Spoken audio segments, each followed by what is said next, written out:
Those people don't need that. How many homes is that for those people? They have a lot. Yeah, They're all like that. What nationality are they? Brazilian. Brazilian. They're not even buying a condo. It's a safety deposit box. They're pushing $14 million over here, hoping one day they can get $7 million out of it. They don't even care if it goes up. They're not even buying a condo. Oh, that's just the illusion of them making some money safe before the Brazilian government destroys their currency. Okay? Like, what side of ridiculous do you want to be on?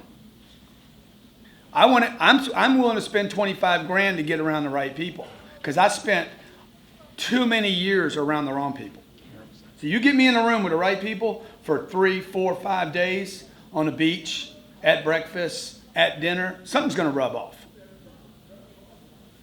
What I can't tolerate anymore is being around the wrong people for too long. So you see how I handled the interrupt? I didn't interrupt one person. I interrupted everybody in the room. So that takes role playing and practicing and like, hey, what am I going to do to interrupt this? So what's another way to interrupt? Agree with them. Agree with them. You're right. You're selling a suit. The suit's $5,200. You're right. It is a lot of money. Completely agree with you. How much is the condo? $14 million. Man, it's ridiculous. The market's bad. You're right. The economy could get worse. Correct. By the way, they knew all three of those things before they went and looked at that piece of property. Every objection your customer has, they brought with them. It didn't happen right then.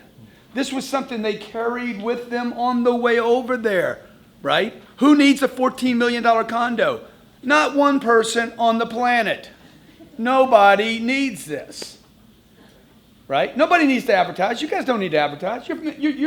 You're surviving without it. You barely get by without advertising. Right? You don't need to market. You don't need to brand. Man, you could move to Afghanistan. You could live like kings there on 30 or 40 grand a year. You see what I'm saying? So I just acknowledge the position, and then I go back in and close. There's no reason to handle the objection. Why? It's not an objection. It's a complaint. Yeah, it's a complaint. It is not an objection. Elena's like, Grant, you're too short. She tells her friend, what was her friend's name? Olivia. That was my dog. Could have been Olivia. Jennifer? Hey, Elena, what was your friend's name that I was sleeping with? Erica.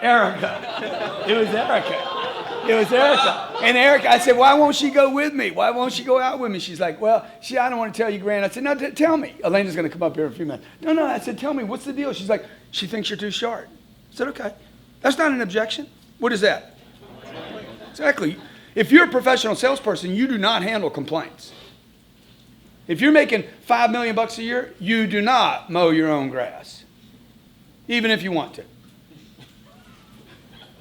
It's degrading to your position, right? You don't go from making $5 million a year, which is $400,000 a month, $100,000 a week, whatever that number that is a day, to all of a sudden mowing your grass. Which that's a 20. What if somebody came to your house and said $40,000 to mow your grass? You'd be like, get out of here, dude. That's stupid, man. But then you do it. You see what I'm saying? It's the beingness, man. You need to assume the beingness and not degrade yourself. But I like mowing the grass. Good. Then you go freaking get on your little tractor, run around, and show them how to do the grass. Tell him, you're doing it wrong, dude. Let me show you how to do it. Right? But you don't take a guy that's earning $40,000 a day and turn him into a guy mowing grass, washing cars, cleaning up your house, being a nanny. Right? You guys got to figure out how to put people in those positions and then manage those people. So you can be out there making a ching-ching, selling the $14 million condos that nobody should buy, by the way.